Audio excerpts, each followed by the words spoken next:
Jeyson Jay Smart is a political scientist. He joins me now live from Washington. Jeyson, thank you very much for joining us here on TRT World. Now, about a few weeks ago, there were clear signals from Russia that it wants to negotiate the war in Ukraine. But I guess now things have changed, especially after the killing of at least 89 Russian soldiers. Now we are hearing report that Russia may opt for partial mobilization. That's according to Ukrainians. So do you think things are getting worse in this war now?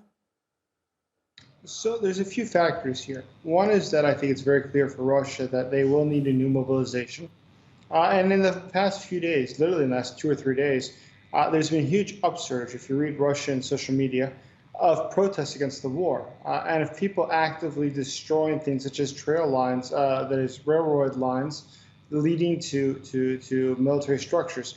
And the reason is simple, is that I think the Russian population is becoming increasingly cautious about this war, increasingly concerned about this war. And I think that Vladimir Putin realizes that he perhaps is in a very bad situation. When you lose perhaps 400 soldiers just in one day, and you're not able even to control something like cell phone usage, how are you going to win a war when you have all the NATO countries united to support your opponent? The reality is that Russia has no way to win this war. Right, and there's another thing that the Ukrainian President Volodymyr Zelensky has been saying. He says that Russia wants to exhaust Ukraine with its drone attacks. But this is what I wonder. Since February, Russia has been doing that. I mean, it has been exhausting Ukrainian forces. What do you think? Well, I think that the fact is this, is that the Ukrainian soldiers are very enlivened. They're ready to fight for their country. They're ready to die for the country. The Russian soldiers, on the other hand, are simply being called to service. It's not something they desire. They don't have any strong ideological beliefs. Somebody fighting for their own country, fighting for their own family, is obviously going to fight much more dearly, much more sincerely than somebody who is simply doing what is obligated of them, a coerced action.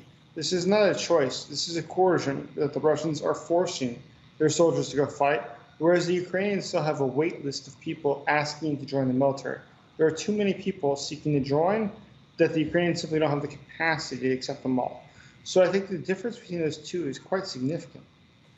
Jeyson, with how things stand at this point, do you think a diplomatic resolution to the conflict is out of the question? Absolutely out of the question. At this point, it's absolutely not acceptable to either party. The Russian government, on behalf of Vladimir Putin, is completely unwilling to even accept an option that they have erred and that the territory of Ukraine is returned to Ukraine. In the case of Ukraine, they're winning the war. They have no benefit whatsoever to give up part of their country to Putin. And so for any negotiation, you have to have losses on both sides that are substantial enough that both sides accept that it's better to find a common language than just to keep fighting. And they don't have that yet.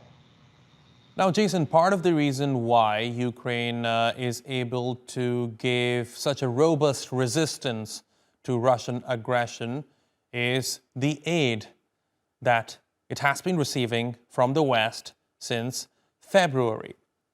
For how much longer do you think the West can provide aid to Ukraine? For how much longer do you think the West would be interested in providing aid to Ukraine? Because let's be realistic for a second here. In about a month from now, it will be exactly 1 year since this war began. Mm-hmm. So let's look at this in a different way. 92% of the aid that's been given to Ukraine, the weapons and everything else, from NATO countries is coming from the United States. 92%.